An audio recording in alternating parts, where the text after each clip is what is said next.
Well, it's like remember when it was called Black Saturday or whatever it What a was, great and all of a lead-in. sudden, Saturday. yeah, that's when Barnett sold his points.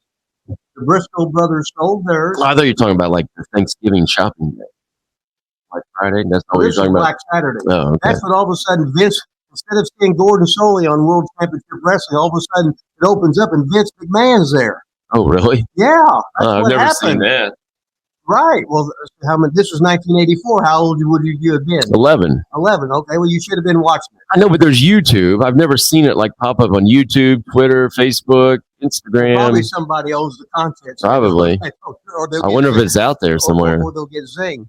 But you opened up the World Championship Wrestling, which you're waiting to see at 6:05 on every Saturday night, and there was Vince McMahon, who's the owner of the WWF at that time.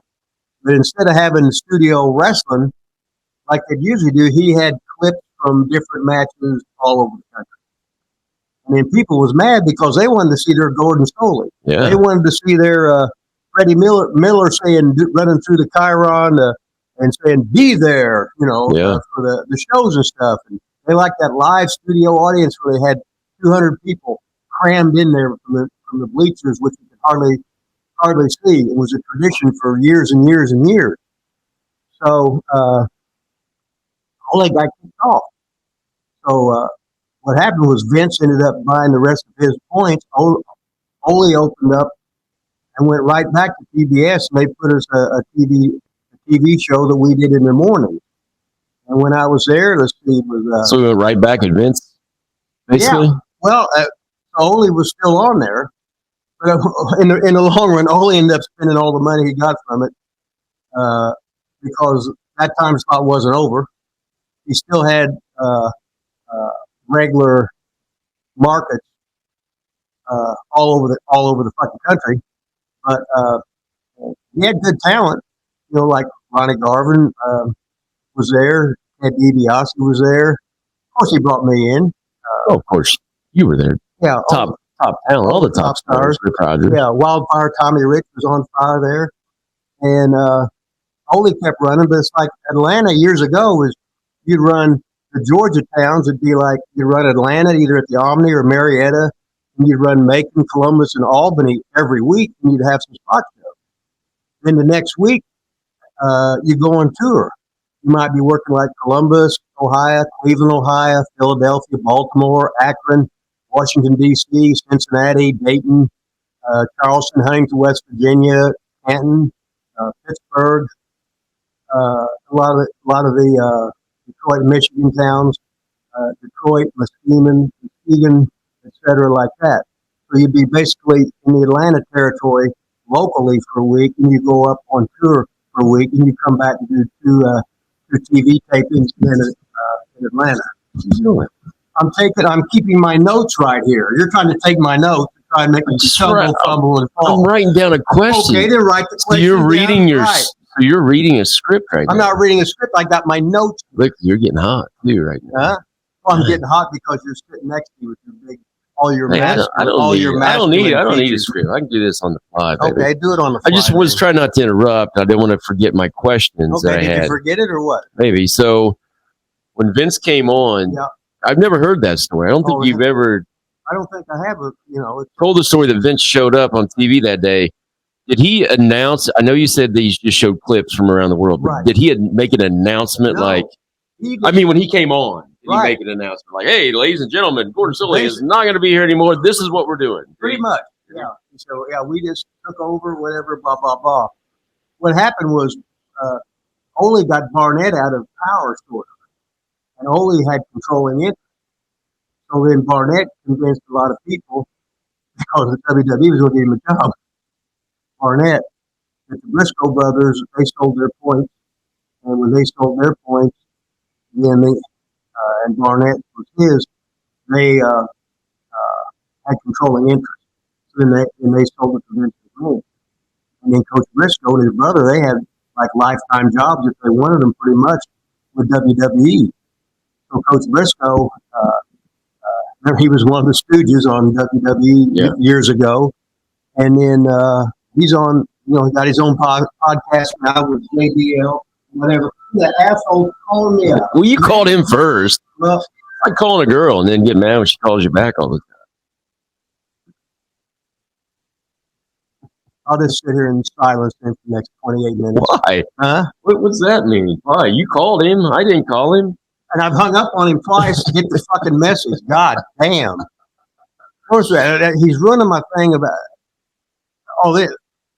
So funny enough, I just pulled up a tape of you and Tommy Rich's feud started. Right. Okay. So that was, but Gordon Solie was the announcer. Right. Was that Ole then? Yeah, that was Ole. I just wonder. So that was when it was called Championship Wrestling from Georgia. Yeah. So did you think WWE owns that stuff? I don't know. They wouldn't have. You don't think they bought that library? God, I'm going to try to put that on YouTube then. I got a bunch of it pulled up or burned it. It's you and Tommy Rich just starting the feud, and you had a bunch of like the studio fights and pull apart so far and that kind of stuff. You went after some guy that was on crutches. I can't remember. Oh, that was Ron Ritchie. He had he hurt his knee and had to have a knee operation. And then Tommy Rich came to his aid or whatever, and then you guys started. Came to the aid. Yeah, I remember when Crockett bought it from Vince, so they started running it. When he bought it,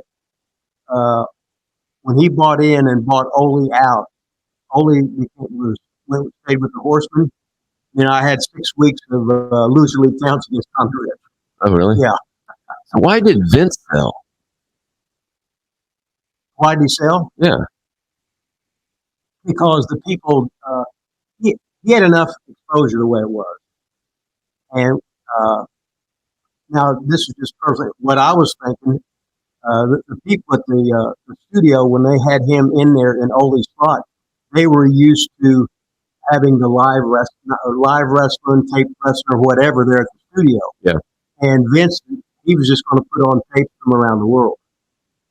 And if you're used to Gordon Solie and Freddie Miller and live wrestling for years and years and years, all of a sudden you make a change. You know how wrestling fans are. Yeah, so like any sports fan, they want to. So they shit on him. They shit on him completely, and especially when